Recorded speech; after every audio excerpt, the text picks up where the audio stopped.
Hello everyone, good morning. मैं शरद यादव एक बार फिर से आप सभी का स्वागत है आपके अपने यूट्यूब चैनल ग्लैंस एकेडमी पर।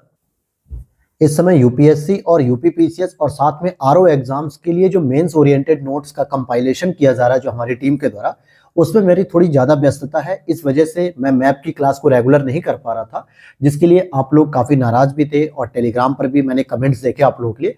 आपका नाराज़ होना बिल्कुल जेन्युइन है, क्योंकि रेगुलरिटी एक क्लास की नहीं हो पाती है तो फिर चीज़ें समझ में कम आती हैं।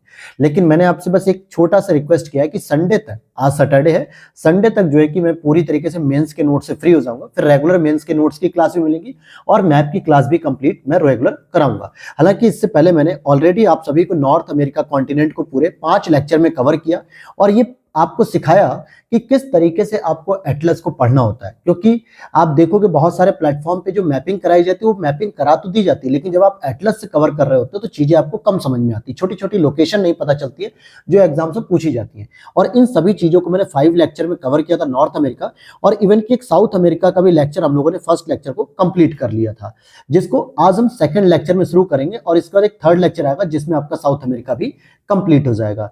तो फर्स्ट लेक्चर में हम लोगों ने क्या एक ओवरव्यू लिया था। ओवरव्यू ये लिया था दोस्तों, अगर मैं इसको थोड़ा सा छोटा करूं, आगे बढ़ने से पहले अगर आप लोग पहली बार हमारे चैनल पे आए हो तो चैनल को प्लीज कर लेना फॉलो और साथ में डिस्क्रिप्शन बॉक्स में दिए गए टेलीग्राम चैनल के लिंक को फॉलो कर लेना, जहां पे इसके नोट्स वगैरह मैं प्रोवाइड कराता रहता हूँ मैप के, और साथ में अदर क्लासेस की अपडेट, पीडीएफ अपडेट, आपको सब कुछ वहां पर मिलती रहती है। और इससे पहले आप नॉर्थ अमेरिका के पूरे सेक्शन को देख लेना, प्लेलिस्ट में मैंने बना रखा है एटलस की स्टडी को, वहां पर आप जब देख लोगे तो आइडिया लग जाएगा कि हम किस तरीके से स्टडी करते हैं मैप की। तो हम लोगों ने देखा था कि यहाँ पे नॉर्थ अटलांटिक ओशन है, यहाँ पे साउथ अटलांटिक ओशन है, यहाँ पे आपका साउथ पैसिफिक ओशन है, और यहाँ पर आपने देखा था कि गल्फ ऑफ डेरियन था, ये लिखा हुआ अभी आपके एटलस मैप में लिखा होगा, और यहाँ पे गल्फ ऑफ पनामा भी है जो कि पैसिफिक ओशन में हम प्रवेश कर जाएंगे, यहाँ पे कैरिबियन सी है। तो इसके बारे में हमने देखा 2-3 तरीके के रूट है। अगर हम यहाँ से चलते हैं, कोलंबिया और इसकी राजधानी बोगोटा थी, ठीक है। कोलंबिया के नीचे अगर आप आओगे तो इक्वाडोर है, उसकी राजधानी क्यूटो है, फिर पेरू, पेरू की राजधानी लीमा, फिर चिली, चिली की राजधानी सेंटियागो। फिर हम यहाँ तक आने के बाद अगर हम चाहें तो फिर से दोबारा अगर ऊपर आते हैं तो कोलंबिया की राजधानी बोगोटा, फिर वेनेजुएला की राजधानी आपको देखने को मिली थी यहाँ पे कराकस, फिर आपको गुयाना देखने को मिला, सूरीनाम, फ्रेंच गुयाना, ब्राजील, और फिर अर्जेंटीना, और वहां पे उरुग्वे भी था, मोंटेवीडियो राजधानी थी। लेकिन मैंने ये भी बताया था कि उरुग्वे और पराग्वे दोनों भाई हैं लेकिन एक साथ नहीं रहते, इसलिए पराग्वे आपका लैंडलॉक्ड कंट्री है, और साथ में एक बोलीविया जो कि एक लापाज उसकी राजधानी, ये भी लैंडलॉक्ड कंट्री है। तो ये सारी लोकेशन बताई थी। फिर यहाँ पर मैंने आपको चिम्बेराजो और कोटोपैक्सी माउंटेन बताया था, यहाँ पर आपको मैंने एक अटकामा मरुस्थल बता दिया था इसी जगह पे, और यहाँ पे हम लोगों ने पढ़ लिया था जो सबसे बड़ा एकांका हुआ पर्वत चोटी है एंडीज पर्वतमाला की। तो इस तरह की कुछ इंपॉर्टेंट नदियों वगैरह के बारे में बताया था, मैग्दलेना नदी के बारे में बताया था। तो ये सारी चीजें मैंने आपको कवर करा दी थी पहले लेक्चर में, अगर आप लोगों ने देखा नहीं होगा तो उसे जरूर देख लीजिएगा, साउथ अमेरिका का लेक्चर 1 है वो। और अब हम लोग चलेंगे आज के अपने लेक्चर नंबर 2 साउथ अमेरिका के। तो देखते हैं साउथ अमेरिका का। अभी तो हमारे सामने पॉलिटिकल मैप है और जरूरत पड़ने पर हम लोग अपने फिजिकल मैप को भी देखते रहते हैं। तो मैं उम्मीद करता हूं कि मैप में तो आपके सामने दोनों मैप रहते हैं, तो जो कुछ जरूरत पड़ेगी हमें फिजिकल मैप में वहां भी देखेंगे, और जरूरत अगर हमें पड़ेगी तो हम पॉलिटिकल मैप को भी कवर करेंगे। अब जैसे यहाँ पर आप देखोगे कि मैं साउथ अमेरिका के फिजिकल मैप में एंट्री कर चुका हूँ। यहाँ पर मुझे क्यों आवश्यकता पड़ रही फिजिकल मैप की, क्योंकि जो भी चीजें हम लोगों ने यहाँ पे पर्वत श्रृंखला के बारे में पढ़ लिया था, जैसे यहाँ पे हम लोगों ने एकांका गुहा को देख लिया था, या फिर आप देखोगे तो ओजस डेल सलादो को भी देखा था, यहाँ पर इस तरीके के हमने अलग अलग माउंटेन देखे थे। लेकिन अब हम यहाँ पर एक चीज मैंने आपको बताई थी नॉर्थ अमेरिका के फर्स्ट लेक्चर में कि पर्वतपदी पठार किसे कहते हैं या अंतरा पर्वतीय पठार किसे कहते हैं। तो एक बार दोबारा मैं आपको बता दूं कि अंतरा पर्वतीय जो पठार होते हैं वो सामान्यतः क्या होते हैं, कुछ इस तरीके के पठार होते हैं, ठीक है, जहां पे 2 पर्वत आपस में बाहर निकले होते हैं और बीच में ये वाला जो हिस्सा होता है वो पठारों का होता है। तो ये पर्वतों के बीच में होता है, अंतरा पर्वतीय कहते हैं।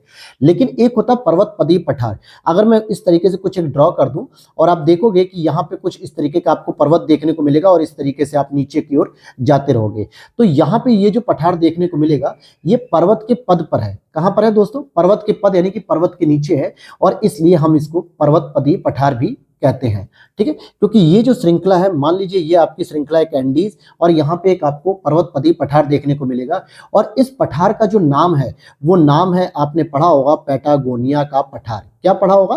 पैटागोनिया का पठार पढ़ा होगा। अभी मैं आपको दिखाऊंगा भी। सामान्यतः इसकी एक और विशेषता देखने को मिलेगी कि ये वृष्टि छाया क्षेत्र में होता है। वृष्टि छाया का मतलब होता है कि जो बरसात होती है वो सामान्यतः पठारों पे ना होके एंडीज पर्वत श्रृंखला पे हो जाती है, या अपने भारत में अगर आप देखोगे तो आपको कहाँ पे देखने को मिलेगी, बरसात आपको पश्चिमी घाट पर देखने को मिलती है। तो जिस क्षेत्र में बरसात हो जाती है, वर्षा होती है, और उसके दाहिनी तरफ जब आप नीचे उतरते हो तो वहां पे एक ऐसा क्षेत्र देखने को मिलता है जहां पे उस पहाड़ की छाया पड़ती है और जहां पे बिल्कुल भी बारिश नहीं होती है, उस क्षेत्र को हम वृष्टि छाया क्षेत्र कहते हैं। और इसी तरीके से जो पैटागोनिया का मरुस्थल है, ये एक तरीके से वृष्टि छाया मरुस्थल माना जाता है, पैटागोनिया का पठार, जो कि आपको अर्जेंटीना में देखने को मिलेगा। अगर मैं इसकी बात करूं, यहां पर थोड़ा सा जूम कर देता हूं मैं अगर, तो यहां पर अगर मैं आपको दिखाना चाहूं कि ये जो दिख रही है आपको, ये क्या दिख रही है, एंडीज माउंटेन की रेखा दिख रही है, हालांकि और भी ऊपर है, वेनेजुएला तक जाती है। तो जो पर्वत के किनारे जो बरसात होती है, यहां पर वर्षा होती है, और इसके पद के नीचे, इसके पद पर उतरते ही यहां पर आपको पैटागोनिया का पठार देखने को मिलेगा, जो मुख्य रूप से आपको किस देश में देखने को मिलता है, तो मुख्य रूप से आपको अर्जेंटीना में देखने को मिलता है। लेकिन इसमें अगर हम विशेषता की बात करें तो ये आपका वृष्टि छाया क्षेत्र के अंतर्गत देखने को मिलता है। किसके अंतर्गत देखने को मिलता है? वृष्टि छाया क्षेत्र के अंतर्गत देखने को मिलता है। अच्छा, एक बात और आपको ध्यान देनी है कि ये जो पैटागोनिया का पठार है दोस्तों, ये कहीं ना कहीं 50 डिग्री साउथ में आपको दिख रही है रेखा, इस तरीके से ये 40 डिग्री साउथ में देखने को मिली है। तो मैं इसे कह सकता हूं कि ये शीतोष्ण मरुस्थल कहलाएगा। कैसा मरुस्थल कहलाएगा? शीतोष्ण मरुस्थल, क्योंकि शीत कटिबंध के अंतर्गत आता है, इसलिए इसको हम शीतोष्ण मरुस्थल भी कह सकते हैं, या इंग्लिश में हम इसे कोल्ड डेजर्ट भी कह सकते हैं। क्या कह सकते हैं? कोल्ड डेजर्ट भी कह सकते हैं। तो चलिए अब यहां से हम कुछ इंपॉर्टेंट लेक्चर को आज के शुरू करते हैं, कुछ इंपॉर्टेंट लोकेशन को भी। वैसे मैं कोशिश करूंगा कि आज के ही लेक्चर में इस क्लास को कंप्लीट कर दूं, और अगर आज के लेक्चर में ये क्लास नहीं कंप्लीट हो पाएगी तो कल ये पूरी तरीके से कंप्लीट हो जाएगी, साउथ अमेरिका। तो सबसे पहले हम इस चीज को समझेंगे कि यहाँ पर आपके मैप में आपके पास देखने को मिल रहा होगा, एटलस में आप देखोगे यहाँ पे पैटागोनिया का पठार लिखा हुआ है, ठीक है। पैटागोनिया डेजर्ट भी कह सकते हो, या पैटागोनिया मरुस्थल भी आप कह सकते हो इसे। तो इसकी जो सबसे खासियत बात देखने को मिलेगी आपको, आप इस चीज को लिख भी सकते हो कि पैटागोनिया का जो पठार है, ये एंडीज पर्वत के, किस पर्वत की मैं बात कर रहा हूं? एंडीज पर्वत के गिरिपदी भी माना जाता है, यानी कि गिरिपदी पठार के रूप में भी इसको जाना जाता है। हालांकि मरुस्थल भी है और पठार का भी हिस्सा माना जाता है। तो यहां पर आप लिख सकते हो कि एंडीज जो पर्वतीय क्षेत्र होता है उसका एक गिरिपदी पठार है। कैसा पठार है दोस्तों? गिरिपदी। क्योंकि गिरिपदी का जो मतलब होता है कि गिरि मतलब होता है पर्वत, और उसके पद पे रहने वाले क्षेत्र को हम गिरिपदी कहते हैं। जैसे अगर मैं कहूँ शिवालिक की बात करूं तो शिवालिक कैसा हो जाएगा? ये बृहद हिमालय, लघु हिमालय के गिरिपद की ही तो बात होती है, ठीक है। और साथ में यहां पर यह भी लिख सकते हो कि ये एक वृष्टि छाया क्षेत्र में आता है। किस में आता है? ये एक वृष्टि छाया क्षेत्र में आता है, और एक तरीके से कोल्ड डेजर्ट है। कोल्ड डेजर्ट क्यों है? तो ये मैंने आपको बता दिया कि उष्ण कटिबंधीय जो जोन होता है वो 0 से 30 डिग्री तक होता है नॉर्थ या साउथ में, लेकिन 30 डिग्री से 60 डिग्री के बीच का जो क्षेत्र होता है वो सामान्यतः धीरे धीरे उपोष्ण यानी कि थोड़ा गर्म अथवा ठंडी की ओर बढ़ता है, और 50 के आसपास का एरिया पूरी तरीके से शीतोष्ण क्षेत्र में आ जाता है, इसलिए इसको हम कोल्ड डेजर्ट भी कहते हैं। दक्षिण अमेरिका का यह क्षेत्र भेड़ पालन की दृष्टि से सर्वाधिक महत्वपूर्ण है। अब मुझे एक चीज बताना, भेड़ के बालों से आपने सुना होगा कि ऊन प्राप्त होती है, अच्छी क्वालिटी की ऊन मिलती है। हालांकि पश्मीना नाम की जो शॉल होती है, जो जम्मू कश्मीर में सबसे ज्यादा फेमस होती है, वो पश्मीना नाम की जो शॉल होती है वो पश्मीना बकरी से प्राप्त होती है, पश्मीना बकरी से। लेकिन मेनली आपको क्या पता रहता है कि भेड़ के बालों से ऊन प्राप्त होता है। तो भेड़ का पालन कहां पे होता है? सामान्यतः ठंडे क्षेत्रों में होता है, इसलिए आपके पैटागोनिया के पठार में, पहली चीज पठार भी है, मरुस्थल है, जहां पे कोई पानी नहीं है, जहां पे कुछ भी नहीं, तो खेती वगैरह तो हो नहीं सकती। लेकिन यहां पर भी लोगों ने अपने जीवन यापन के लिए क्या बिजनेस शुरू किया? भेड़ पालन को शुरू किया। तो यहां पर आप लिख सकते हो कि ये भेड़ पालन के लिए प्रमुख रूप से जाना जाता है। क्यों जाना जाता है? इसके पीछे मैंने आपको लॉजिक भी बता दिया, इसीलिए भेड़ पालन के रूप में जाता है। वहीं अगर मैं बात करूं, अब जरा आप एक बार ऊपर और देखोगे, अर्जेंटीना और उरुग्वे में वृक्ष रहित समशीतोष्ण घास के मैदान को हम पंपास कहते हैं। आप जैसे ही पैटागोनिया पठार से ऊपर उठोगे तो आपको यहाँ पे पंपास देखने को मिलेगा, पंपास देखने को मिल रहा है। और पंपास कैसे होते हैं? ये एक घास के मैदान होते हैं, और जहां पे घास के ही मैदान की बात होती है वहां पे वृक्ष रहित उसे कह सकते हैं, क्योंकि यहाँ पे वृक्ष नहीं होते हैं। तो ये एक क्या होते हैं? घास के मैदान होते हैं, ठीक है। और ये कई बार आपसे प्रश्न मिलान करने के लिए आता है कि प्रेरी के मैदान, वेल्ड के मैदान, डाउन्स के मैदान, पंपास के मैदान, लानोस के मैदान, कैंपोस के मैदान, ये सब कहाँ कहाँ पाए जाते हैं। तो ये कई बार प्रीलिम्स में आपको मैच करने के लिए आता है कि कौन से देश में है। तो पहली चीज, पंपास क्या है? एक घास का मैदान है, और अगर आप इसको गौर से देखो तो 40 डिग्री के आसपास, 30 डिग्री के आसपास है। इट मीन्स कि कहीं ना कहीं ये उष्ण कटिबंध के आगे जाके समशीतोष्ण वाले क्षेत्र में देखने को मिल रहे हैं। तो ये ठंडे घास के मैदान होते हैं। तो यहाँ पर आप लिख सकते हो कि ये समशीतोष्ण घास के मैदान होते हैं। सामान्यतः वृक्ष रहित घास के मैदान होते हैं। और जहां पे ये घास के मैदान होते हैं, यहाँ पर गेहूं की कृषि सबसे अधिक इंपॉर्टेंट होती है। इस मीन कि मैं कह सकता हूं कि यहाँ पे गेहूं की खेती बहुत अच्छी होती है। तो ये कृषि की दृष्टि से सर्वाधिक महत्वपूर्ण होते हैं। और यहीं पर आपको अर्जेंटीना में 2 लोकेशन देखने को मिलेगी जहां पे गेहूं का अर्धचंद्राकार क्षेत्र के रूप में व्यापार होता है। तो जरा आप अपने पॉलिटिकल मैप में एक बार जरा एंट्री करो, पॉलिटिकल मैप आप अपने सामने ओपन करो, हालांकि आपके सामने ही होगा राइट साइड में। तो अर्जेंटीना की इस लोकेशन पे जहां पे मैं ट्रैक कर रहा हूं आपको, जरा उसे देखना आप। एक जगह आपको बाहिया ब्लांका दिख रहा होगा, ठीक है, ये रहा बाहिया ब्लांका, जैसे मैं आपको दिखा दूं, ये रहा बाहिया ब्लांका। और इसी के ऊपर आपको एक रोजेरियो नाम की लोकेशन देखने को मिल होगी, ब्यूनस आयर्स के ऊपर। तो यहां पर आप इस तरीके से कुछ अर्धचंद्राकार लोकेशन को इस तरीके से मिला सकते हो, इस तरीके से अर्धचंद्राकार के रूप में। जैसे भी आप इसको आधा चांद के रूप में बना सकते हो, ऐसे करके, ठीक है, ऐसे करके बना दीजिए। और इसके बाहर आपको लोकेशन में लिखना है, क्या लिखना है, जो मैं आपको बता रहा हूं कि ये गेहूं का अर्धचंद्राकार क्षेत्र कहलाता है। क्या कहलाता है? गेहूं का अर्धचंद्राकार क्षेत्र कहलाता है। इसका मतलब क्या समझ में आता है? इसका मतलब ये समझ में आता है कि यहाँ पर सबसे अधिक गेहूं का खेती होता है। और इसी वाले जोन में ही तो आपको अभी पंपास घास के मैदान देखने को मिले। पंपास जो वृक्ष रहित समशीतोष्ण घास के मैदान है, यहाँ पर गेहूं की खेती सबसे अधिक होती है, जो कि अर्जेंटीना में बाहिया ब्लांका से रोजेरियो तक है। मैं अब आपको एक बार रिवीजन कराने के तौर पे एक प्रश्न पूछ लेता हूं कि आपने एक लोकेशन देखी थी कनाडा में जहां पे गेहूं की सबसे बड़ी मंडी लगती है पूरे विश्व में। अगर आपको पता है तो प्लीज तुरंत अभी कमेंट सेक्शन में बताइए, कमेंट सेक्शन में। अगर आपने first lecture, second lecture, third lecture आपने नॉर्थ अमेरिका का देखा हो, या 4th या 5, इट मींस कि अगर पूरा नॉर्थ अमेरिका की आपने क्लास को देखा होगा तो आपको ये चीज जरूर याद होगी कि मैंने बताया था कि कनाडा की एक लोकेशन है जो एक राज्य की राजधानी भी थी, जहां पर गेहूं की सबसे बड़ी मंडी लगती है। तो कमेंट सेक्शन में बताना, फिर मैं आपको उसका उत्तर बता दूंगा। तो यहां पर आपने देखा कि ये भी एक गेहूं का क्षेत्र है जहां पे बाहिया ब्लांका से लेके रोजेरियो तक। तो यहाँ पे रोजेरियो की लोकेशन आपको देखने को मिली और यहाँ पे बाहिया ब्लांका, यहाँ पर आपने देखा कि गेहूं का सबसे अधिक खेती होती है। अच्छा, बात करें पंपास के घास के मैदान की, तो ये यहाँ पे प्राकृतिक दशाएं पाई जाती है गेहूं की कृषि के लिए, ठीक है। और साथ में जिन क्षेत्रों में, जैसे पंपास का जो घास का मैदान है वो काफी बड़े क्षेत्रों में है, तो मान लेते हैं कि इतने क्षेत्रों में तो पंपास के घास के मैदान में अच्छी खासी गेहूं की खेती हो जाती है। लेकिन कुछ क्षेत्र ऐसे हैं जो कि अनुकूल नहीं होते हैं, जो कि अनुकूल नहीं है गेहूं की खेती के लिए। तो वहां पे लोगों ने अपने जीवन यापन के लिए, मांस के उत्पादन के लिए, ध्यान देना, मांस के उत्पादन के लिए पशुपालन की व्यवसाय शुरू कर दिए। अब आपको ये सब चीजें नहीं लिखनी, जो लिखनी है वो चीज मैं प्रॉपर बता रहा हूं, उसको हाईलाइट करिए, उस पॉइंट को लिखिए छोटे छोटे करके। मैंने नॉर्थ अमेरिका कॉन्टिनेंट का पूरा हैंड रिटन नोट्स भी भेजा था और मैप भी भेजा था कि मैंने किस तरीके से छोटे छोटे पॉइंट को लिखा है मैप की लोकेशन में। अगर आपने नहीं देखा है तो टेलीग्राम डिस्कशन ग्रुप और टेलीग्राम चैनल पे मैंने पोस्ट किया 3-4 दिन पहले ही, आप उसे देख लीजिएगा फाइल सेक्शन में। तो उसी तरीके से आपको अपने मैप पे लिखना है छोटा छोटा करके, ठीक है, ताकि आपकी चीजें सही रहें, बिल्कुल, ठीक है। और जहां पे जो चीजें नहीं लिखनी है तो बस आपको सुनना चाहिए, तो वो चीज सुनिए, क्योंकि वो सारी चीजें आपको नोट्स में मिल जाएंगी। क्योंकि हर कॉन्टिनेंट कंप्लीट होने के बाद मैं आपको नोट्स प्रोवाइड करते रहूंगा, जो कि पूरी तरीके से फ्री रहेंगे टेलीग्राम चैनल पे। अब यहाँ पर आपको अर्जेंटीना की राजधानी दिखेगी ब्यूनस आयर्स, और वहीं पे उरुग्वे की राजधानी दिखेगी मोंटेवीडियो। देखिए लोकेट करिए पहले कहां पर है। आप देखोगे ब्यूनस आयर्स का जो स्टार बना हुआ है तट के समीप बना हुआ है, ठीक है। और कहां पे, रियो डी प्लाटा जो होता है, अभी यहाँ पे गल्फ भी बता दूंगा मैं। और यहीं पे आप उरुग्वे की भी एक राजधानी देखोगे, ये भी तट के समीप एक स्टार बना हुआ है, मोंटेवीडियो। तो पहली चीज क्या समझ में आती है कि अर्जेंटीना की राजधानी ब्यूनस आयर्स है, जो कि तट के समीप है। लेकिन कौन से तट के समीप है? साउथ अटलांटिक ओशन में है ये राजधानी साउथ अटलांटिक ओशन में। वैसे भी आप कॉमन सेंस लगा सकते हो कि अर्जेंटीना पूरा का पूरा ये जो देश है ये साउथ अटलांटिक ओशन पे है, मतलब पैसिफिक ओशन में तो है ही नहीं है, क्योंकि पैसिफिक ओशन में तो चिली है। दूसरा, उरुग्वे की जो राजधानी है मोंटेवीडियो, यह भी आप देखोगे तो साउथ अटलांटिक ओशन में देखने को मिलती है। तो चाहे वो ब्यूनस आयर्स हो जाए अर्जेंटीना की राजधानी, या फिर उरुग्वे। अच्छा, एक चीज और पूछा जाता है कि उरुग्वे और पराग्वे में कौन लैंडलॉक्ड है और कौन तट के समीप है, क्योंकि नाम दोनों के लगभग सेम है। तो मैंने आपको इसके फर्स्ट लेक्चर में बताया था कि कभी भी दो भाई एक साथ नहीं रहते।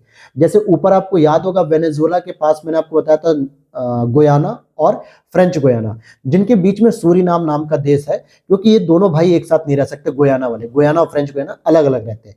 उसी तरीके से उरुग्वे और पराग्वे एक साथ नहीं रहते। अगर उरुग्वे बाउंड्री पर है, कोस्टल एरिया पे है, तो पराग्वे लैंडलॉक कंट्री के रूप में होता है। हालांकि पराग्वे की राजधानी बहुत फेमस है असंसियस, जो कई बार मिलान करने के लिए आती है असंसियस के नाम पर। तो ये दो लोकेशन आपने देख ली, ब्यूनस आयर्स को देखा, मोंटेविडियो को देखा। इनके बारे में अगर हम जानेंगे तो ब्यूनस आयर्स जो कि अर्जेंटीना की राजधानी है, मोंटेविडियो जो कि उरुग्वे की राजधानी है, ये भी मांस प्रसंस्करण उद्योग के लिए एक महत्वपूर्ण केंद्र के रूप में जाने जाते हैं। तो आप इस तरीके से यहाँ पे लिख सकते हो दोनों का एरो मिला के कि ये दोनों ही मांस प्रसंस्करण उद्योग के लिए फेमस है। मांस प्रसंस्करण का मतलब क्या होता है? फूड प्रोसेसिंग करना, यानी कि मांस का प्रोसेस करना। जैसे कच्चा मांस लिया, उसको जो है कि काटा पीटा जो भी किया, उसके डब्बे बंद जो है कि पैकेजिंग की गई और उसे जो है कि लंबे समय तक स्टोर करने के लिए इस तरीके से तैयार किया गया कि वो खराब नहीं हो और मार्केट में सेल आउट किया गया। तो यहाँ पे मांस प्रसंस्करण उद्योग के लिए फेमस है। साथ में अगर आप देखोगे, अब ये दोनों एक महत्वपूर्ण बंदरगाह के रूप में काम करते हैं, क्योंकि नॉर्थ अमेरिका में मैंने कुछ महत्वपूर्ण बंदरगाह आपको दिखाए थे और उनकी क्या क्या उपयोगिता थी। सेम इसी तरीके से मोंटेविडियो और ब्यूनस आयर्स, ये दोनों ही मांस और गेहूं के निर्यात के लिए सबसे इंपॉर्टेंट बंदरगाह बन जाते हैं।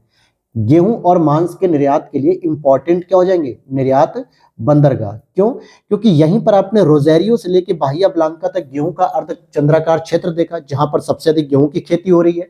वहीं आपने मोंटेविडियो में देखा मांस प्रसंस्करण उद्योग भी होता है, फूड प्रोसेसिंग के साथ मांस का प्रोसेस होता है। इसलिए वो सारे देश अपने ही क्षेत्र में थोड़े जो है कि उसका उत्पादन करके खा जाएंगे, उन्हें कहीं ना कहीं निर्यात करेंगे, तभी तो वो अपनी आर्थिक स्थिति को सही चलाएंगे। तो ऐसे मांस और गेहूं को निर्यात करने के लिए ये दो महत्वपूर्ण बंदरगाह हैं।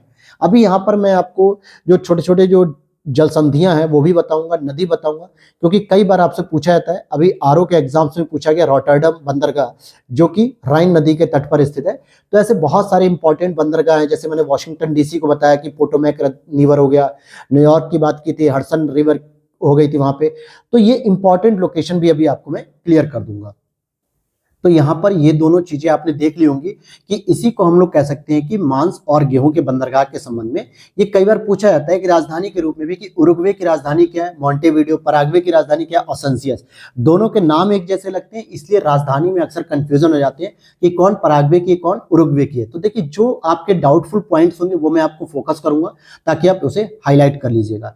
और इस तरीके से आपने ये चीजों को देख लिया। अब यहाँ पर मैं आपको कुछ लोकेशन के बारे में बताना चाहूंगा, फिर हम उसको हम डिटेल से समझेंगे। तो जरा आप आ जाइए मेरे साथ। पहले आपको क्या देखना है कि एक फिजिकल मैप ओपन करिए अपने साउथ अमेरिका का। साइड में होगा, लेफ्ट साइड में देखिए उस पे जरा। अब यहां पर आप साइड में जब आप देखोगे कि लेफ्ट साइड में आपको फिजिकल मैप में, तो आपको जो मैंने कल पहले लेक्चर में बताया था कि बोलिविया का पठार, बोलिविया का पठार अच्छा किसके उत्पादन के लिए प्रमुख है? तो ये हमारा टिन के उत्पादन के लिए सबसे प्रमुख है। और जो मैंने अभी आपसे प्रश्न पूछा था कि कनाडा में कौन सी राजधानी है या कि कौन सा क्षेत्र है गेहूं के लिए, तो विनीपेग, विनीपेग याद आ रहा होगा, एक राजधानी थी एक राज्य की विनीपेग, जो कि अमेरिका के बॉर्डर के आसपास थी, ग्रेट लेक्स के आसपास, जहां पे गेहूं की सबसे अधिक इंपॉर्टेंट वहां पे खेती होती थी। और इवन की विनीपेग आपकी एक नहर भी, मतलब झील भी है उसके बारे में, तो वो चीज आपको याद आ गई होगी अब। तो वही मैंने प्रश्न पूछा था। और बोलिविया का जो पठार है ये किसके लिए फेमस है? तो बोलिविया का पठार आपका टिन के लिए फेमस है। अगर कल की क्लास में नहीं लिखा होगा तो आज आप नोटिस कर लीजिए, कल मतलब जो इससे पहली क्लास थी साउथ अमेरिका की। अब यहां पर मैं आपको इसी के नीचे आपको देखने को मिलेगा ग्रैंड चाको। ग्रैंड चाको देखने को मिल रहा है दोस्तों। ये एक मैदानी क्षेत्र है। कैसा है? मैदानी क्षेत्र है। सामान्यतः यहाँ पे वृक्ष मिलेंगे, घास मिलेंगे, झाड़ियां मिलेंगी, और यहाँ पे आपको आखेटक भूमि का शिकार कर, मतलब आखेटक भूमि इसे हम कह सकते हैं। तो आप इस तरीके से लिख सकते हो ग्रैंड चाको को थोड़ा सा बाहर निकाल के कि इसमें क्या क्या देखने को मिलेगा। वृक्ष देखने को मिलेंगे, यहाँ पे आपको कुछ घास देखने को मिलेंगी, और साथ में आपको यहाँ पे झाड़ियां भी देखने को मिलेंगी। और यहाँ पे क्या होता है, इसी क्षेत्र में हम इसको हंटिंग लैंड भी कह सकते हैं। क्या कह सकते हैं दोस्तों इसको हम? Hunting land. क्यों कह रहा हूं हंटिंग लैंड? क्योंकि यहाँ पे सबसे ज्यादा शिकारी भी होते हैं, मतलब कि जो आदिवासी होते हैं, जो जनजाति होते हैं, वो शिकार करते हैं। और जंगल का ही एक तरीके से क्षेत्र आप कह सकते हो, घास का मैदान कह सकते हो। और इसका जो विस्तार होता है, ग्रैंड चाको का जो विस्तार है, आप इसके विस्तार को भी लिख सकते हो कि कितने देशों में विस्तारित है। तो एक तरफ आप लिख सकते हो अर्जेंटीना प्लस बोलिविया प्लस आप लिख सकते हो उरुग्वे। यहां पर ये चीज ध्यान देनी है आपको कि ये किसी भी प्रकार से ब्राजील में जाता नहीं है, ठीक है? ब्राजील में नहीं होता है। ग्रैंड चाको का जो घास का मैदान है, जिसमें वृक्ष, घास, झाड़ियां मिल रही हैं, हंटिंग लैंड के रूप में इसे जाना जाता है, आखेट भूमि के रूप में, ये नीचे साइड में। तो यहाँ पर आपको अर्जेंटीना का क्षेत्र मिल जाएगा, इधर आपको जो है कि उरुग्वे का क्षेत्र मिल जाएगा, और इस तरफ आपको बोलिविया का क्षेत्र मिल जाएगा। तो इस तरीके से तीनों क्षेत्रों में विकसित होता है। और इसके बाद अगर हम देखें तो यहीं पर आपको एक कैंपोस का मैदान देखने को मिलेगा, जो कि एक उष्ण कटिबंधीय घास का मैदान होता है, जिसे हम ब्राजील में मुख्य रूप से कैंपोस के नाम से जानते हैं। अगर नहीं दिख रहा होगा तो यहाँ पे अब मेरे मतलब जहाँ पे मैं हाईलाइट कर रहा हूँ उसे देखिए अपने मैप में, यहाँ पे आपको देखने को मिल रहा होगा कैंपोस करके लिखा होगा। ठीक है, मिला आप लोगों को? यहाँ पर देख लिया होगा आपने कैंपोस करके जो है कि लिखा हुआ है, कटिंग घास वगैरह। तो ये आपका एक घास का मैदान है। लेकिन अब यहाँ पर कैंपोस को जब मिलान करने के लिए आता है कि ये कहाँ पर देखने को मिलेगा, अभी मैंने आपको यहाँ पर बताया कि पंपास देखने को बताया था, आपने अपने मैप में देखा होगा, जो अर्जेंटीना में था, समशीतोष्ण घास का मैदान था पंपास, जहाँ पे गेहूं वगैरह की खेती ज्यादातर होती थी। इट मीन्स कि साउथ अमेरिका के अर्जेंटीना में। लेकिन कभी कभी मिलान करने के लिए आता है कि कैंपोस या कंपास जो है वो कहाँ का घास का मैदान है। तो आपको बताना ये ब्राजील में है। स्पेशली कहाँ पर है ये ब्राजील में पाया जाता है। चाहे तो आप इसे पॉलिटिकल मैप पे भी हाईलाइट कर सकते हो या फिर यहाँ पर भी ब्राजील में पाया जाता है। लेकिन इसकी विशेषता ये है कि आप देखो कि 20 डिग्री से लेके 20 डिग्री साउथ से लेके 10 डिग्री के ऊपर भी जाता है, नहीं 0 डिग्री के आसपास। तो इस बीच में होने की वजह से इसे हम उष्ण कटिबंधीय घास का मैदान कहते हैं। अब आपको दो घास के मैदान देखने को मिले साउथ अमेरिका में। एक तो आपने पंपास देखा जो अर्जेंटीना में था, लेकिन वो शीतोष्ण घास का मैदान था। और दूसरा आप देख रहे हो कैंपोस। अभी एक और आपको देखने को मिलेगा वेनेजुएला के क्षेत्र में, क्योंकि यहीं पर सबसे बड़ा एक अमेजोन भी देखने को मिलेगा। अमेजन वन के जो जंगल है उनकी बात भी करेंगे, और ऊपर सेल्वास का मैदान भी देखने को मिलेगा, वेनेजुएला में भी देखने को मिलेगा। तो यहाँ पे कई सारे अलग अलग घास के मैदान हैं जो आपसे प्रश्न में पूछा जाता है। तो इसलिए बहुत पॉइंट टू पॉइंट हमको चलना है और एक एक पॉइंट को हमें कवर करना है। तो क्या देखा? उष्ण कटिबंधीय घास के मैदान कैंपोस, जो कि ब्राजील में पाए जाते हैं। और इसी के बाद एक हम लोग देखेंगे ब्राजील की राजधानी ब्राजीलिया। क्या देखेंगे? ब्राजील की राजधानी ब्राजीलिया देखेंगे, जहां पे आपको एक लौह अयस्क की खान देखने को मिलेगी। अपने जरा पॉलिटिकल मैप में आप जरा नजर जो है कि दौड़ाइए। यहां पर आपको देखने को मिलेगा कि इसकी जो राजधानी है वो ब्राजीलिया है, आपके ब्राजील की राजधानी। और इसके बाद आप इसी के नीचे थोड़ा सा देखोगे तो बेले होरिजोंटे है। बेले होरिजोंटे या बेलो होरिजोंटे करके एक लोकेशन है, जहां पर आपको अगर नहीं लिखा हुआ तो इताबिरा आपको लिखना है। क्या लिखना है दोस्तों? इताबिरा। इताबिरा अगर मैं स्पेलिंग इसकी बोल देता हूँ, बेले होरिजोंटो के पास ही आपको देखने को मिलेगा। हालांकि आपके मैप में देखने को नहीं मिलेगा ये, लेकिन आप यहीं पर लिख लीजिए ITABRA। इताबिरा नाम का एक छोटा सा कस्बा है यहाँ पे, जो कि मुख्य रूप से लौह अयस्क का खनन करता है। किसका खनन करता है? लौह अयस्क का खनन करता है। आपने अगर PYQ किए होंगे तो आपने इताबिरा नाम की लोकेशन को जरूर सुना होगा। बेले होरिजोंटो में हो, जो कि ब्राजील की राजधानी ब्राजीलिया से समीप होती है, और ये लौह अयस्क के खनन के लिए बहुत ही महत्वपूर्ण मानी जाती है। अब यहाँ पर एक रिवर की मैं बात करूं तो कुछ इंपॉर्टेंट रिवर की भी मैं आपको बताना चाहूंगा। वैसे तो यहाँ पे साउथ अमेरिका में आप देखोगे तो बहुत बड़ी बड़ी रिवर हैं, जैसे कि अमेजोन रिवर की मैं बात करूं यहाँ पर, तो ये अमेजोन रिवर भी जो है कि देखिए यहाँ से चलती चली जा रही है। और यहाँ पे क्या लिखा? माउथ ऑफ अमेजोन लिखा होगा आपके मैप में, यानी अमेजोन का यहाँ पे डेल्टा देखने को मिलता है। लेकिन इसके अलावा भी कुछ और भी इंपॉर्टेंट रिवर है, जैसे पराना नदी के बारे में पूछा जाता है। देखिए पराना नदी है, पराना नदी को वैसे हम लोग टोकैंटिस के नाम से भी जानते हैं।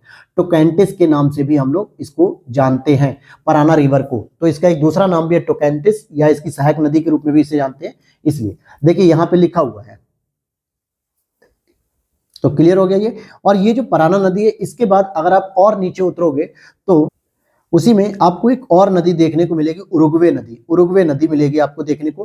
ठीक है, तो उरुग्वे नदी भी आपने देख ली, पराना रिवर को भी देख लिया आपने। पराना नदी जो है कि आती चली जाती है।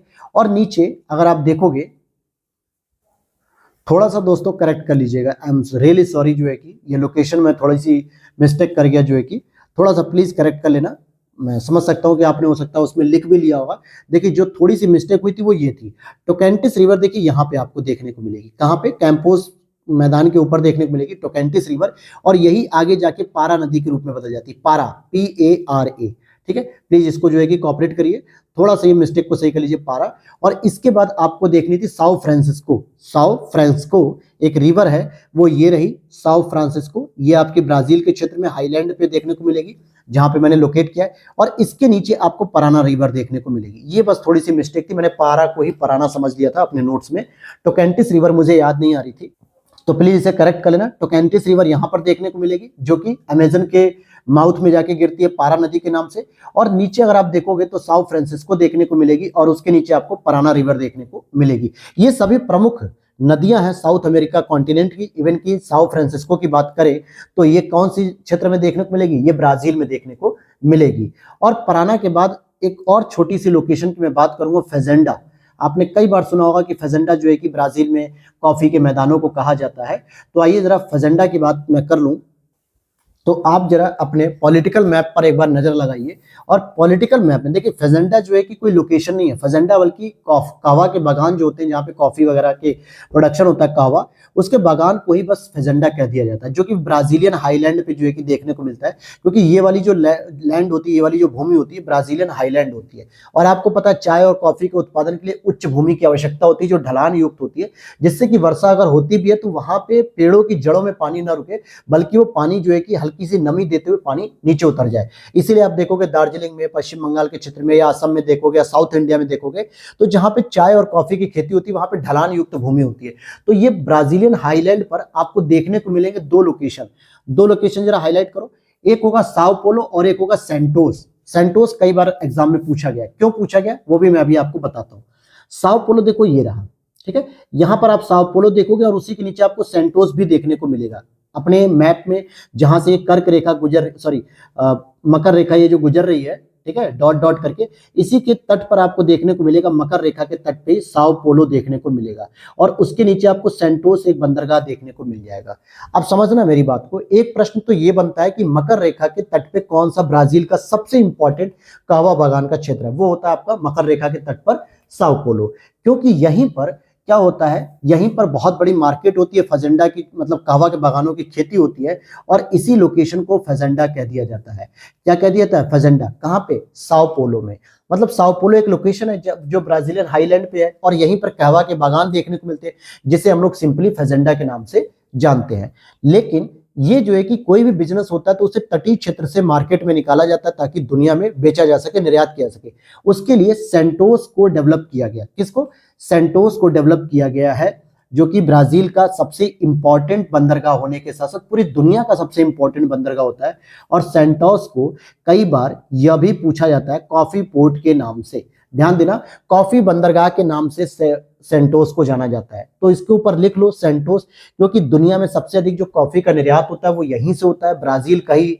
ये आपका अटलांटिक ओशन में देखने वाला, साउथ अटलांटिक ओशन में ये एक बंदरगाह है, जो कि ब्राजीलियन बंदरगाह है, जहां से कॉफी का सर्वाधिक निर्यात होता है, इसलिए इसको कॉफी पोर्ट भी कह देते हैं। लेकिन इसी के समीप साओ पोलो नाम का एक जो क्षेत्र है, नगर है, कस्बा है, जहां पर कहवा के बागान सबसे अधिक देखने को मिलते हैं, और इसलिए इसको फेजेंडा भी कहते हैं। अब इसी तरीके से आपको दोबारा आ जाना है अपने फिजिकल मैप में। देखिए मैंने आपसे पहले ही कहा था कि आपको कभी फिजिकल में लेके चलूंगा, कभी पॉलिटिकल मैप में लेके चलूंगा, आपको बार बार इसी तरीके से समझाते रहूंगा ताकि चीजें आपको आसानी से समझ में आ सके। लेकिन कहाँ पे किन पॉइंट को हाईलाइट करना है, ये सारी चीजें मैं मैप में बताते चल रहा हूँ, और यही मेरे मैप पढ़ाने का तरीका है, ताकि आपको एटलस की सही समझ हो सके। जो सभी लोग ऑक्सफोर्ड का एटलस कहते हैं खरीद लो, स्कूल एटलस खरीद लो, खरीद के हमें रखना नहीं होता है, खरीद को हमें उसे दुनिया का भ्रमण करना होता है, बिना पैसे के यात्रा करने का। इसको मैं कहता हूं कि जिसमें ना वीजा चाहिए होता, ना पासपोर्ट चाहिए होता, ना ही कोई चेकआउट, ना कोई चेक इन, ना फ्लाइट, ना पैसा, कुछ नहीं। लेकिन फिर भी मैं आपको, देख लीजिए, कॉफी के बागान में कहवा में घुमा रहा हूँ, फेजेंडा में घुमा रहा हूँ, सेंटोस से आपने व्यापार भी कर लिया, आपको एकांका हुआ पर्वत भी घुमाया मैंने पराना नदी में भी घुमा दिया, आपको बहुत जगह पे घुमाया मैंने। और इसके बदले मुझे क्या चाहिए, बस आपका प्यार, आपका सपोर्ट, और चैनल को फॉलो करते रहिएगा, लोगों के साथ शेयर करते रहिए। तो चलिए आइए टॉपिक पर आते हैं। अब यहाँ पर मैंने जो भी चीज अभी आपको बताई है, उन सभी के बारे में छोटे छोटे इंफॉर्मेशन आपको बताते चलूंगा, और आपको ध्यान से सुनते चलना है। जैसे मैंने आपको यह भी बताया कि अर्जेंटीना और पराग्वे की मिश्रित वनस्पति क्षेत्र को हम क्या कहते हैं, ग्रैंड चाको का मैदान कहते हैं। क्या कहते हैं, ग्रैंड चाको कहते हैं इसको, GRAN और CHACO। हालांकि ये बोलीविया भी इसमें इंक्लूड होता है, लेकिन मुख्य रूप से अर्जेंटीना और पराग्वे होते हैं, ठीक है। और ये एक तरीके से पुर्तगाली शब्द होता है चाको। चाको क्या होता है, एक पुर्तगाली शब्द होता है। कैसा शब्द होता है, पुर्तगाली शब्द। और इसका जो अर्थ होता है आखेट भूमि, यानी कि शिकार करने वाली भूमि, जहां पे हमें बहुत अधिक शिकार देखने को मिल सकता है, ठीक है। शिकार मतलब यहाँ पे क्षेत्रों में जो है कि जानवर वगैरह का शिकार किया जाए। और इस क्षेत्र में रहने वाले जनजातीय समुदाय पहले जीवन निर्वाहन के लिए हंटिंग करते थे, शिकार करते थे, और अब यही समुदाय जीवन निर्वाहन का एक पशुपालन भी कार्य करता है। यानी पहले यहाँ पे जो समुदाय था वो अपने जीवन को यापन करने के लिए क्या करता था, शिकार भूमि करता था, शिकारी जीवन जीता था। लेकिन अब यहाँ का एक समुदाय क्या करने लगा, यहाँ पे पशुपालन करने लगा, और इस तरीके से आप कह सकते हो कि यहाँ पे पशुपालन को भी बढ़ावा देखने को मिला। तो ये था आपका ग्रैंड चाको के बारे में मैंने जो अपडेट दिया आपको। अब ये चीज आगे बढ़ते हैं कि ब्राजील और बोलीविया। अब ब्राजील और बोलीविया आपको पता होना चाहिए भाई। अगर मैं कहूं कि बोलीविया लगभग कुछ इसी तरीके के क्षेत्रों में था, यहीं पे था, और ये आपका ब्राजील तो चल ही रहा है जो है कि इनके क्षेत्र पे आपको एक मातो ग्रासो प्लेटू देखने को मिला होगा। कौन सा?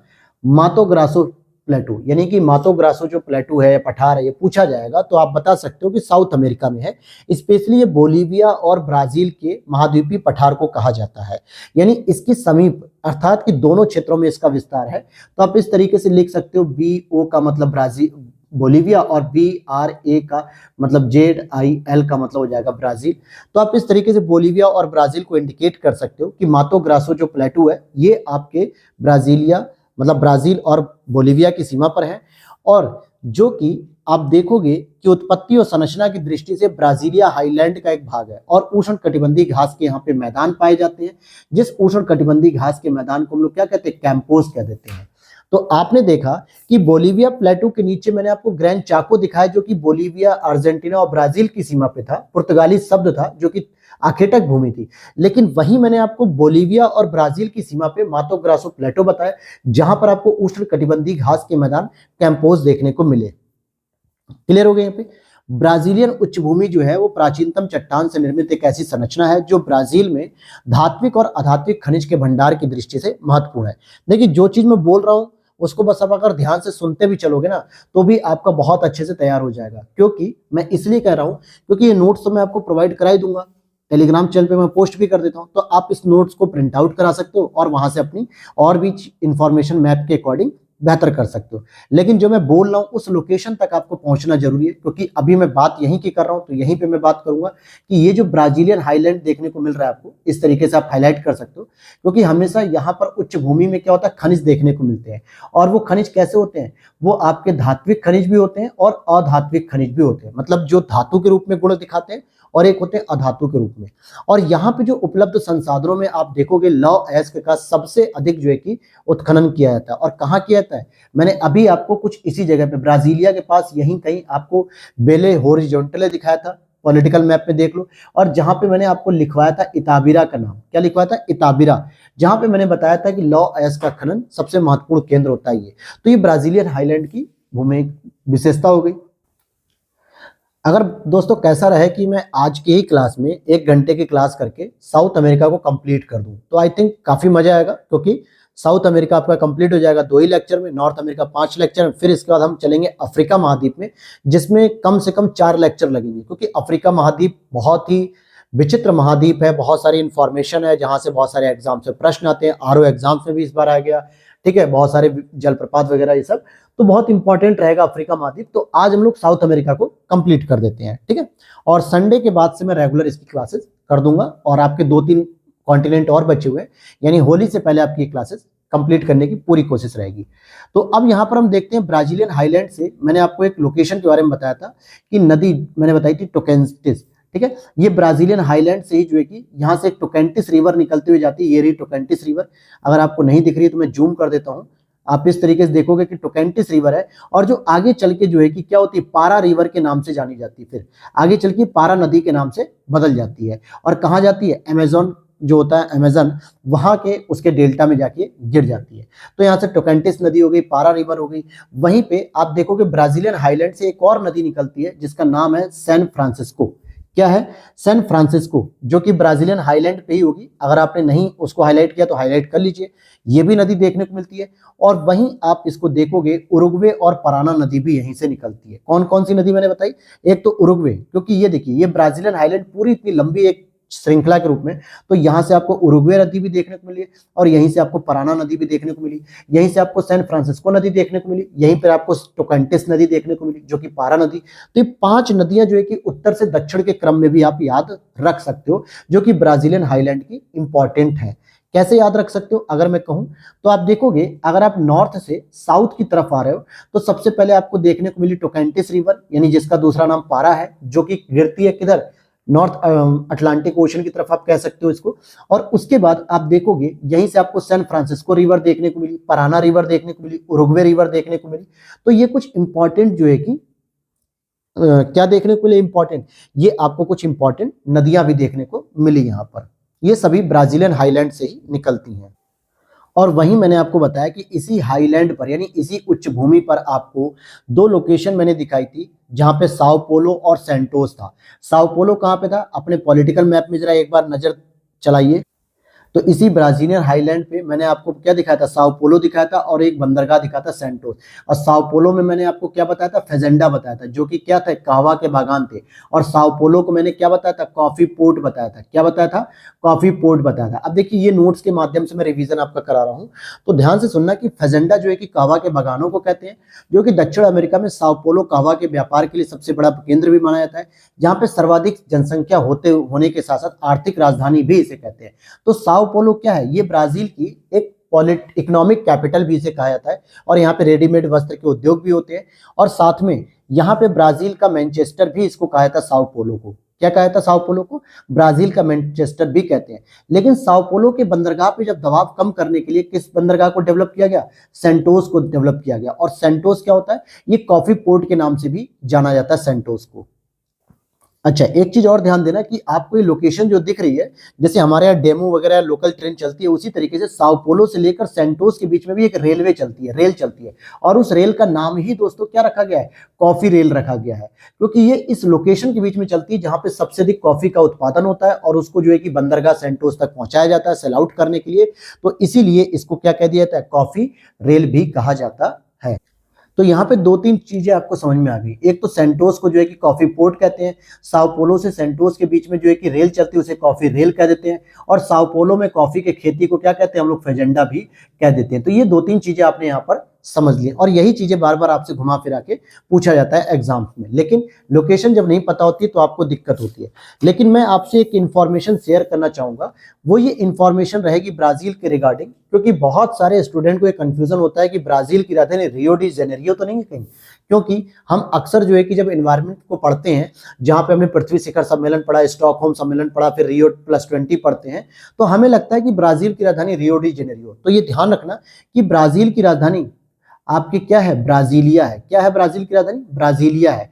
जबकि रियो डी जेनेरियो क्या है, इसका एक पोर्ट पर विकसित शहर है। ये रहा रियो डी जेनेरियो, जो कि एक तरीके से तटीय क्षेत्र है और एक तरीके से बंदरगाह का काम करता है ये, ठीक है, बंदरगाह का भी काम करता है।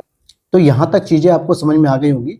अब जरा हम लोग चलते हैं ऊपर की साइड में, ठीक है। अब गुयाना की तरफ चलते हैं, क्योंकि अभी तक हम लोग चिली की बात कर चुके हैं, अर्जेंटीना की बात कर चुके हैं, और बोलीविया वगैरह की बात कर चुके, ब्राजील की बात कर चुके, नदियों की बात कर चुके। लेकिन अब ये जो छोटे छोटे ऊपर आपको देश देखने को मिलेंगे, जैसे कोलंबिया देखने को मिलेगा, बोगोटा हो गया इसकी राजधानी, वेनेजुएला जिसकी कराकस हो गई, फिर यहाँ पे गुयाना, फिर यहाँ पे सूरीनाम, फिर यहाँ पे फ्रेंच गुयाना। ये जो 4-5 देश हैं, इनके बारे में भी जरा जानकारी कवर कर लेते हैं, और इसके बाद हमारा आज का ये लेक्चर कंप्लीट हो जाएगा।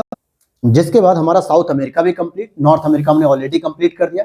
फिर इसके बाद हम लोग कल से अफ्रीका को शुरू करेंगे। किसको शुरू करेंगे, अफ्रीका महाद्वीप को।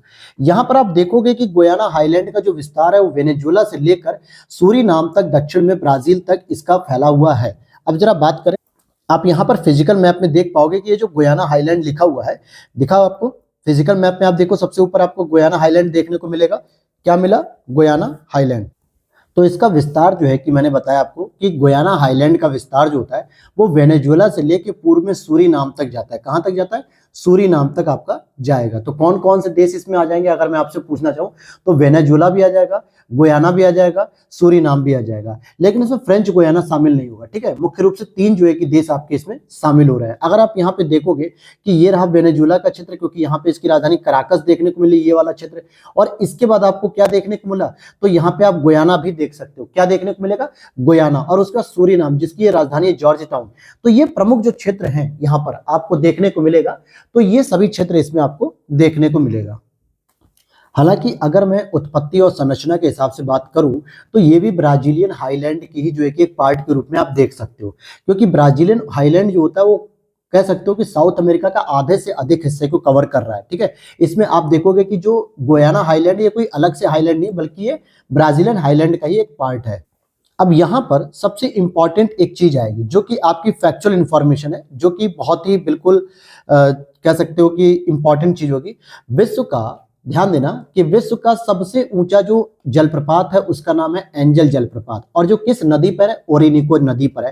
क्योंकि अभी मैं आपको बताऊं कि साउथ अमेरिका का एक जलप्रपात पूछा गया था, कमेंट सेक्शन में नाम बता देना, ठीक है। मुझे अभी नाम नहीं याद आ रहा है, आरओ एग्जाम से पूछा गया था जो 11 फरवरी 2024 को था। उसके दो स्टेटमेंट है, तो उस जलप्रपात के बारे में पूछा गया, दूसरा वो किस नदी पे है, तीसरा वो किन दो देशों के बीच में, जाम्बेजी और जाम्बिया नदी के बीच, मतलब हाँ सर जाम्बेजी नदी पर ही था शायद, याद नहीं आ रहा। देखिए बहुत ही अच्छा जलप्रपात है वो, ठीक है। तो ये प्रश्न पूछा गया था। तो ठीक इसी तरीके से विश्व का सबसे ऊंचा जलप्रपात यहाँ पर वेनेजुला में आपको देखने को मिलेगा। जरा आप अपने वेनेजुला में अगर आप देखोगे गौर से, तो यहाँ पर एंजल जलप्रपात देखने को मिलेगा। क्या देखने को मिलेगा? एंजल जलप्रपात, जिसके लिए नदी का जो स्रोत है वो ओरिनिको नदी है, और ये ओरिनिको नदी आपके नॉर्थ अटलांटिक ओशन में गिरती है, जहां पे डेल्टा ऑफ ओरिनिको के नाम से हम जानते हैं। यानी ओरिनिको का डेल्टा कहां पर बनाया जा रहा है? नॉर्थ अटलांटिक ओशन में बनाया जा रहा है, और इसी ओरिनिको नदी के तट के समीप, या यूं कह सकते हो ओरिनिको नदी के अपवाह क्षेत्र में ही एंजल जलप्रपात देखने को मिलता है। और इस एंजल जलप्रपात की विशेषता आप लिख सकते हो कि ये सबसे ऊंचा जलप्रपात है। किसका? विश्व में सबसे ऊंचा जलप्रपात ये देखने को मिलता है, तो ये विशेषता लिख सकते हो। और इसका जो अपवाह क्षेत्र है वो कौन सा रहेगा? ओरिनिको नदी हो जाएगी। क्लियर हो गई यहाँ पे ये बात। और ये मुख्य रूप से वेनेजुएला के अंतर्गत आता है, हालांकि ये वेनेजुएला में जो गुयाना हाईलैंड है उसी पर पाया जाएगा। तो मुख्य रूप से ये आपको देखने को मिल गया यहाँ पे ये चीजें। और आगे मैं अगर बात करूं तो ओरिनिको नदी जो है वेनेजुएला की एक महत्वपूर्ण नदी है, जिसका निकास आपको नॉर्थ अटलांटिक ओशन में देखने को मिलता है। और इस नदी बेसिन के उष्णकटिबंधीय घास के मैदान को वेनेजुएला में लानोज के नाम से जानते हैं, और यह नदी बेसिन खनिज तेल भंडार की दृष्टि से एक महत्वपूर्ण क्षेत्र है। तो समझना अब इस नदी की इंपॉर्टेंस। देखो पहली चीज, ओरिनिको ने क्या इंपॉर्टेंस दी कि भाई एंजल जलप्रपात के लिए वाटर की बात की, यानी अपवाह क्षेत्र की यहाँ पे व्यवस्था की, जो कि सबसे इंपॉर्टेंट है, विश्व का सबसे ऊंचा। दूसरा, ये नॉर्थ अटलांटिक ओशन में गिरने वाली जो है कि एक महत्वपूर्ण जो है कि नदी हो जाती है वेनेजुएला की। तीसरी इंपॉर्टेंट बात क्या है यहाँ पर? तीसरी इंपॉर्टेंट मैं यहाँ पर बात करूंगा कि यहाँ पर एक लानोज घास के मैदान पाए जाते हैं। आप यहाँ पर ये देख सकते हो, और किसी भी घास के मैदान के लिए एक नदी का होना जरूरी है, तभी उसका विकास हो सकता है, क्योंकि पानी की भी तो आवश्यकता पड़ेगी। तो लानोज घास के मैदान भी ओरिनिको नदी से ही संबंधित हैं। क्या है? ओरिनिको नदी से ही संबंधित हैं। और यह नदी जो बेसिन है वो खनिज तेल के भंडार, यानी कि ये जो नदी बेसिन है जो डेल्टा ऑफ ओरिनिको है, यहां पर आप लिख सकते हो कि खनिज तेल के भंडार के लिए भी फेमस है। किस नाम से? खनिज तेल के भंडार से भी एक महत्वपूर्ण क्षेत्र इसका माना जाता है। तो ओरिनिको नदी अपने आप में एक महत्वपूर्ण हाईलाइट बन जाती है वेनेजुएला, या यूं कहूं कि साउथ अमेरिका के बारे में। तो कमेंट करके बताना कि कितने स्टूडेंट को, कितने एस्पिरेंट को ओरिनिको नदी के बारे में पता था और कितनों को नहीं पता था, या कितने लोगों ने ये तो जाना था कि एंजल जलप्रपात जो है कि वेनेजुएला या साउथ अमेरिका में है, जो विश्व का सबसे ऊंचा है, लेकिन इसके पास जो इंपॉर्टेंट रिवर है अपवाह क्षेत्र में, उसकी ये सारी विशेषताएं भी हैं। क्लियर। और वेनेजुएला में कैरिबिया सागर के तट पर भी एक मराकाबो झील है, जो कि उत्तर अमेरिका की दक्षिण अमेरिका की सबसे इंपॉर्टेंट और सबसे बड़ी झील के नाम से जानी जाती है, मराकेबो। ये आपको देखने को मिलेगी दोस्तों यहाँ पर, जो कि कराकस के पास देखने को मिलेगी, लेक मराकाइबो। ठीक है, ये लेक मराकाइबो, इसको आप यहाँ पे हाईलाइट कर सकते हो। इसके लिए आप इस तरीके से लिख सकते हो कि साउथ अमेरिका की सबसे बड़ी झील है, ये सबसे बड़ी झील है। क्या लिखा है ये? कि साउथ अमेरिका की सबसे बड़ी झील है। ठीक है, ये चीज इंपॉर्टेंट है, साउथ अमेरिका की सबसे बड़ी झील है। तो लेक मराकाइबो के बारे में बात करेंगे, तो यहां पर आपने देखा कि साउथ अमेरिका की सबसे बड़ी झील हो गई है। तो ये इंपॉर्टेंट प्रश्न हो जाता है। जैसे मैंने आपको एंजल जलप्रपात बता दिया, उसी तरीके से मैंने आपको क्या बताया कि कहीं ना कहीं आप इसको भी यूज कर सकते हो। ठीक है, अब जरा हम नीचे आएंगे, जरा पेरू के पास आएंगे। पेरू आपने देखा होगा, जिसकी राजधानी लीमा है। ये वाला क्षेत्र जो है कि मुख्य रूप से हमें पेरू देखने को मिला था, और इसकी राजधानी ये रही लीमा।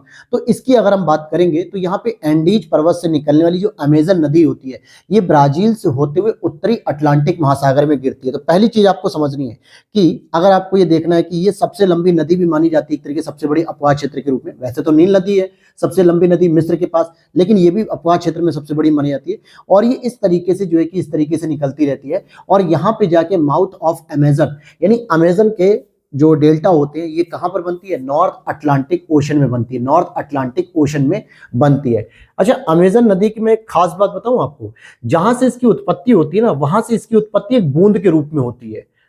ये बात हकीकत है, बिल्कुल हकीकत है। मैंने बहुत ही एक नाम नहीं याद आ रहा मुझे एक व्यक्ति का, मैंने उसके माध्यम से इस बात को जाना था कि ये बहुत ही जहां पे उत्पत्ति होती है एक एक बूंद के रूप में होती है, जैसे एक बूंद फिर दूसरी बूंद, और एक से दूसरी बूंद के आने के बीच में 8 सेकंड का समय लगता है। मतलब एक बूंद के बाद 8 सेकंड लगेगा, फिर दूसरी बूंद आएगी, फिर 8 सेकंड लगेगा, फिर तीसरी बूंद आएगी। और एक बूंद के माध्यम से आप देखोगे दुनिया का सबसे बड़ा जो है कि जंगल, सबसे बड़ी जो है कि नदी के रूप में, अपवाह क्षेत्र के रूप में एक बहुत बड़ा विकास हुआ। यहां से मुझे ये सीखने को मिलता है और आपको भी सीखना चाहिए कि जब एक नदी अपने निरंतर प्रयास के माध्यम से दुनिया में इतना बड़ा जो है कि योगदान कर सकती है, तो आप अपने जीवन में भी बहुत बड़ा योगदान कर सकते हो, अपने समाज में बहुत बड़ा योगदान कर सकते हो, निरंतर अगर आप प्रयास करते रहते हो, जब तक आप सफल ना हो जाओ। इस नदी से आपको सीखना चाहिए, एक ऐसी नदी जो पहाड़ों से नहीं निकल रही, बल्कि मतलब एंडीज पर्वत से निकल रही, लेकिन एक बूंद बूंद करके निकल रही है। ठीक है, तो ये चीज आपको सीखनी चाहिए बिल्कुल।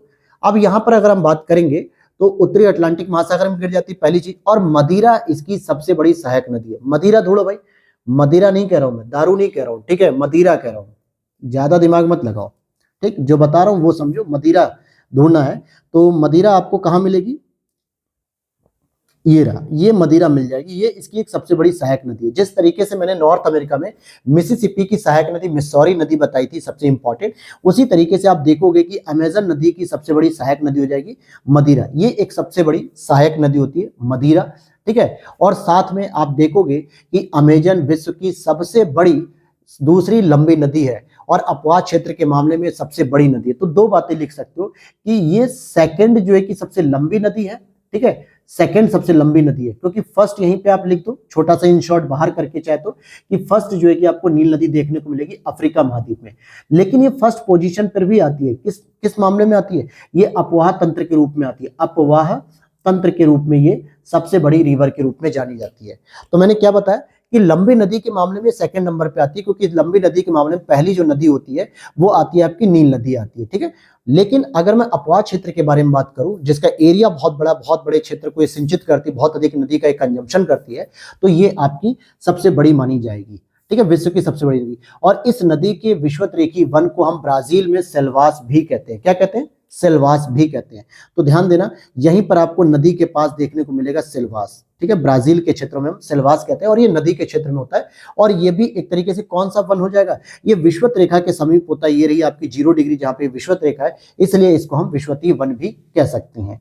क्लियर है। हालांकि इसमें गम्यता अत्यंत कम होने की वजह से यहाँ पे सामाजिक रूप से पिछड़ापन देखा जाता है। गम्यता का मतलब क्या होता है, यहाँ पे जो जंगल होते हैं बहुत ही घने जंगल है, इतने घने जंगल है कि इसमें जो है कि न तो किसी हम खनिज का उत्पादन मतलब खनिज प्राप्त कर सकते, न इसके जंगल के जो संसाधन है उसका प्रयोग कर सकते, क्योंकि किसी भी जंगल को काटने के लिए बड़ी बड़ी मशीनों की जरूरत पड़ती है, बड़े बड़े संसाधनों की जरूरत पड़ती है।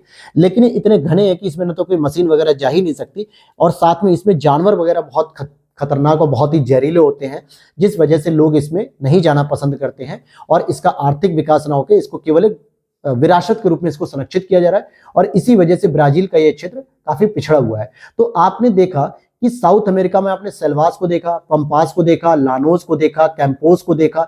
ये कुछ प्रमुख घास के मैदान है, याद होने चाहिए। लानोस कहां पे देखा आपने, वेनेजुएला में। कैंपोस कहां देखा, ब्राजील में देखा। सेल्वास कहां देख रहे हैं, विषुवत रेखी अमेजन वन देख रहे हैं। पंपास कहां देखा, अर्जेंटीना में देखा। ग्रैंड चाको कहां देखा, बोलीविया के पास देखा। मातो ग्रासो कहां देखा, ये भी आपने ब्राजील और बोलीविया के तट पे देखा। तो ऐसे कुछ इंपॉर्टेंट घास के मैदान वगैरह, ये सारी चीजें मैंने आपको बता दी। सेल्वास में पहली बार रबड़ के वृक्ष को देखा गया था, और यह क्षेत्र रबड़ की कृषि के लिए बहुत ही महत्वपूर्ण क्षेत्र माना जाता है। तो सेल्वास में किसकी खेती देखने को मिलती है, रबड़ के वृक्ष की खेती देखने को मिलती है, यानी रबड़ को देखने को मिलती है। और अगर मैं बात कहूं कि निग्रो और अमेजन के समीप मतलब संगम के समीप अवस्थित एक मानुस नाम का जो है क्षेत्र, वो रबड़ के संग्रहण का एक महत्वपूर्ण क्षेत्र है। तो जरा मानुस को भी ढूंढ लेते हैं हम लोग, और किसको किसको हमें देखना है, ध्यान देना कि तो जब आप पॉलिटिकल मैप में आ जाओगे तो यहाँ पे देखोगे कि नेग्रो नाम की जो नदी आ रही है इस तरीके से, और यहाँ से जो ये अमेजन नदी निकली रही है, और इसके तट पे अगर आप देखोगे इस संगम पर आपको एक लोकेशन देखने को मिलेगी मानुस नाम से, ठीक है। और ये मानुस जो लोकेशन आपको देखने को मिले, ये नेग्रो नदी इस तरीके से आ रही है यहाँ पे, और इधर ये अमेजन नदी आ ही रही है, तो इसके संगम पर ही मानुस देखने को मिलता है।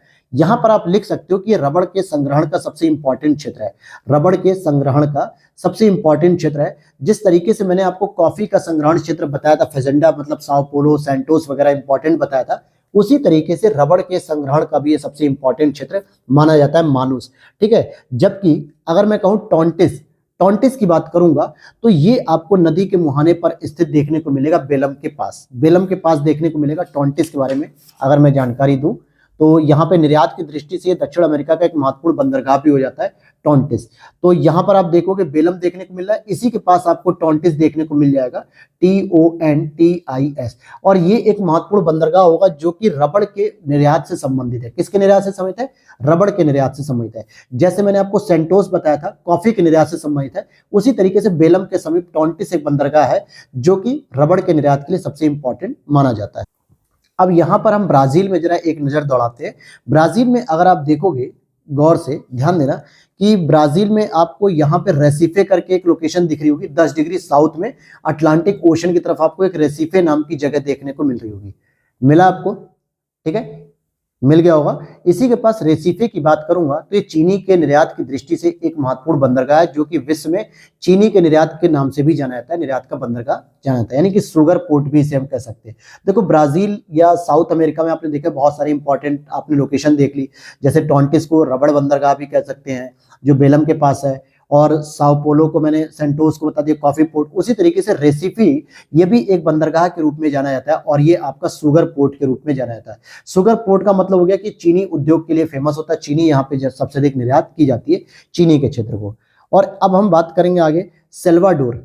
ठीक है, यहीं पे आपको एल सेल्वाडोर की बात नहीं कर रहा हूँ, एल सेल्वाडोर तो मैक्सिको के पास जो है कि छोटे छोटे देश हैं देखने को मिलेंगे आपको नॉर्थ अमेरिका में, लेकिन यहाँ पे इसी के नीचे आपको सेल्वाडोर देखने को मिलेगा। सेल्वाडोर रेसिफे के नीचे 2-3 लोकेशन के बाद आप आओगे तो यहाँ पर देखोगे कि ये ब्राजील की प्राचीनतम राजधानी थी। सेल्वाडोर के बाद रियो डी जेनेरियो को राजधानी शहर के रूप में विकसित किया, जो ब्राजील में सर्वाधिक जनसंख्या के शहर होने के साथ साथ एक महत्वपूर्ण बंदरगाह भी है। और रियो डी जेनेरियो का जो संबंध है तो यहाँ पर आपको ये चीज ध्यान रखनी है कि ये जो रियो डी जेनेरियो है ये भी एक महत्वपूर्ण शहर माना जाता है ब्राजील का, और इसको भी आपको नदी के नाम से याद होना चाहिए कि ये किस नदी से संबंधित है। तो ये मैंने आपको सैन फ्रांसिस्को नदी बताई थी, ये इस तरीके से इसके तट के समीप आकर गिरती है। जैसे मैंने आपको पोटोमैक रिवर के बारे में बताया था, हडसन रिवर के बारे में बताया था, कुछ इंपॉर्टेंट शहर जैसे मैगदलिना नदी के बारे में बताया था। ठीक है, तो ये जो इंपॉर्टेंट कुछ रिवर जैसे अभी ओरिनिको बताया कि वेनेजुएला जो है कि बहुत इंपॉर्टेंट है, वैसे रियो डी जेनेरियो के बारे में अगर पूछा जाए तो सैन फ्रांसिस्को नदी के अपवाह क्षेत्र में स्थित है। किसमें? San Francisco. और बाद में रियो डी जेनेरियो के बाद जो है कि वर्तमान में ब्राजीलिया को प्रशासनिक राजधानी बनाया गया। तो आप देखोगे कि ब्राजील के रूप की राजधानी जो है कि सबसे पहले कौन सी थी? सेल्वाडोर हुआ करती थी, मतलब प्राचीनतम समय में। फिर उसके बाद रियो डी जेनेरियो को राजधानी बनाया गया, फिर वर्तमान में ब्राजीलिया को राजधानी बना दिया गया, रियो डी जेनेरियो को एक पोर्ट के रूप में डेवलपमेंट किया गया। अच्छा, उरुग्वे और अर्जेंटीना के बीच में एक रियो डी प्लाटा नदी के समान एक ज्वार नदमुख का क्षेत्र भी देखने को मिलता है। नीचे जरा आप आ जाओ, उरुग्वे और ब्राजील, जहां पे मैंने आपको मोंटेवीडियो और ब्यूनस आयर्स को दिखाया था, जो एक 2 बंदरगाह भी हैं, 2 राजधानियां भी हैं, मांस और गेहूं के प्रसंस्करण उद्योग के लिए बहुत फेमस भी हैं। तो यहाँ पर आप पहुंचोगे तो यहाँ पे रियो डी ला प्लाटा के नाम से क्षेत्र देखने को मिलेगा। यहाँ पे एक नदी आकर जो है कि इसमें गिरती है और ये एक ज्वार नदमुख का क्षेत्र भी देखने को मिलता है। ठीक है, क्लियर हो गया यहाँ पे। और इस क्षेत्र में अगर मैं बात करूं, इस क्षेत्र में कौन कौन सी इंपॉर्टेंट नदी गिर रही है, तो आप देखोगे ये नदी हो गई, ये भी नदी हो गई, ये भी नदी हो गई। ये मुख्य मुख्य नदियां सारी की सारी रियो डी प्लाटा में ही आके गिर रही हैं। कौन सी? जैसे उरुग्वे नदी हो गई, ठीक है, ये नदी हो गई उरुग्वे। पराना नदी हो गई, ये रही पराना। वहीं पराग्वे नदी भी हो गई, क्योंकि पराग्वे आपकी ये ऊपर से आएगी। जैसे यहाँ पे देखो उरुग्वे नदी, पराना नदी, और ये भी पराग्वे नदी भी हो गई। ये सारी की सारी नदी जो एक जल निकास होता है, ये दक्षिण अमेरिका की दूसरी सबसे लंबी नदी बन जाती है पराना, क्योंकि सारे के सारे इसी में सहयोग कर देती हैं। यहाँ पे आके देखिए मिल जाती पराना में। तो पराना नदी के बारे में आप लिख सकते हो कि दक्षिण अमेरिका की दूसरी सबसे लंबी नदी होती है, दूसरी सबसे लंबी नदी। क्योंकि दक्षिण अमेरिका की जो सबसे लंबी नदी है वो है अमेजन, विश्व के स्तर पे तो दूसरे नंबर पे, लेकिन साउथ अमेरिका में तो पहले नंबर पे आ जाएगी ना। तो अमेजन जो है कि पहली सबसे इंपॉर्टेंट और सबसे लंबी नदी है, लेकिन दूसरे नंबर पे आप देखोगे तो पराना जो है कि सबसे लंबी नदी है। और पराग्वे नदी जो है वो आपकी पराना की एक महत्वपूर्ण सहायक नदी के रूप में जानी जाती है। क्लियर है? अच्छा, यहाँ पर अगर आप देखोगे तो पराग्वे नदी के तट पर ही पराग्वे की एक राजधानी असेंसियस है, जो कि बहुत फेमस मानी जाती है। आप ये देखोगे असेंसियस ये रही, असेंसियस ये राजधानी है और ये पराग्वे नदी के तट पर ही स्थित है। कौन सी नदी के तट पर स्थित है? यहाँ पे देखो पराग्वे नदी आ रही है और पराग्वे की राजधानी असेंसियस इसी के नदी के तट पर है, और इसलिए इसको कई बार पूछा जाता है। तो इस तरीके से आपने देखा दोस्तों कि हमने कुछ इंपॉर्टेंट लोकेशन को कवर कर लिया है, और इंपॉर्टेंट ही नहीं बल्कि पूरे के पूरे साउथ अमेरिका को हमने कवर किया। अगर मैं इन शॉर्ट इसको छोटा कर दूं थोड़ा सा, तो ऐसी कोई लोकेशन नहीं बची जो आपने नहीं देखी होगी। फिर चाहे आप ब्राजील के इस लोकेशन से शुरू करके या रेसिफे लेके और ये सारा का सारा सेंटोस, साओ पोलो, या फिर आपका सेल्वाडोर हो गया, रियो डी जेनेरियो हो गया जो अंदर की चीज हो गई, या फिर अगर मैं इधर की बात करूं तो पहले लेक्चर में मैंने ये सारी चीजें कवर कर दी थी। तो सारी इंपॉर्टेंट लेक्चर में हमने कवर कर दिया। एक तरीके से आप देखोगे